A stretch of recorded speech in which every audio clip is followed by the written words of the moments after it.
विवेक श्रीवास्तव जी, क्या लेफ्ट को पहले से एजेंडे के बारे में पता नहीं था? क्योंकि तुम्हारे जैसे मूर्खों के प्रश्नों पर कोई उत्तर नहीं देता। डी राजा जी का बयान आया था, वो कह रहे हैं कि हाँ निमंत्रण तो मिला है, लेकिन क्या एजेंडा है ये अभी तक हमें नहीं बताया गया। तो क्या ये सब कुछ कोई एक ही तय कर लेता है? इसकी मीटिंग अगली पार्टी को पता नहीं होता कि एजेंडा क्या है? नहीं,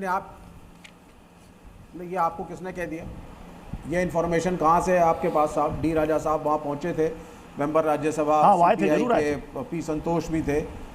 हाँ, सब बात में सारे मीटिंग में सम्मिलित हुए हैं। अब हर छोटी चीज़ को लेकर के आप इशू बनाना शुरू करेंगे, मतलब क्या दुख हो रहा है क्या यहाँ लोगों को कि इंडिया अलायंस की मीटिंग है? क्या चाहते हैं लोग? ऑपोजिशन ना रहे? क्या चाहते हैं कि ऑपोजिशन के लोग आपस में बातचीत करें तो मखौल उड़ाया जाए? ये एक बीजेपी की चाटुकारिता के अलावा, प्रत्युष भाई मैं आपको नहीं कह रहा, मैं जनरली एक बात कर रहा हूँ, a healthy opposition is necessary and should be respected. We respected Vajpayee. ये के शर्मा को देखो, look at his attitude। ये आज का सत्ताधारी पक्ष है, फिर कहेंगे opposition doesn't listen to us।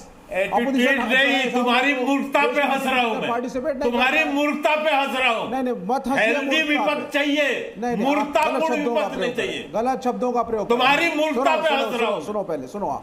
नहीं, आप गलत मुझसे बोले। वाजपेयी से सीखो, आप मुझे कोट नहीं करते तो मैं जाके अटल बिहारी वाजपेयी को पढ़ो, कुछ सीखो स्टेट्समैनशिप के बारे में, फिर डिबेट करने आप आइए। तुम्हारी मूर्खता पे हंस रहा हूं, नहीं आता देश की जनता को जो एक एक करके बोले। विवेक जी,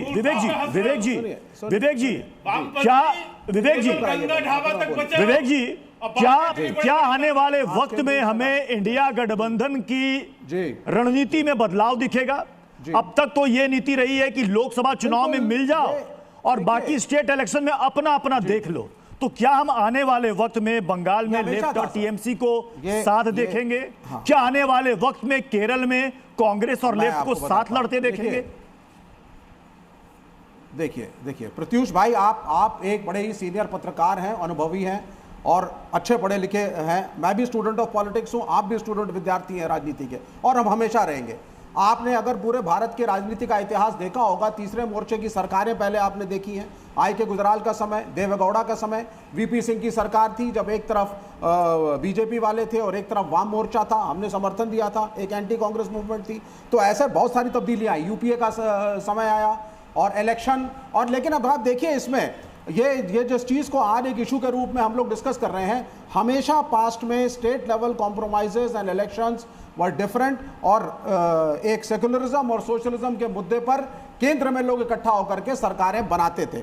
हम भी केरल में, बंगाल में, त्रिपुरा में कांग्रेस से लड़ते थे, आर्थिक नीतियों पे मतभेद थे, लेकिन उसके बाद जब इलेक्शन होता था, नेशनल इलेक्शन के बाद, हम कहते थे साहब ये कॉमन मिनिमम प्रोग्राम है, if it is acceptable to you we can form a government. तो एक कॉमन मिनिमम प्रोग्राम के तहत सरकारें बनती आई हैं, सक्सेसफुली रन करी हैं। यूपीए रैन फॉर 10 ईयर्स, पहले लेफ्ट उसमें समर्थन दे रहा था, फिर मुलायम सिंह जी दे रहे थे, इसके पहले वाजपेयी की सरकार थी, कोलिशन की सरकार थी, उनका भी एक कॉमन मिनिमम प्रोग्राम था। जब उनको संघ वाले ने बोला कि जल्द से जल्द राम मंदिर बनाओ, कुछ ना कुछ करो, ही रिफ्यूज्ड।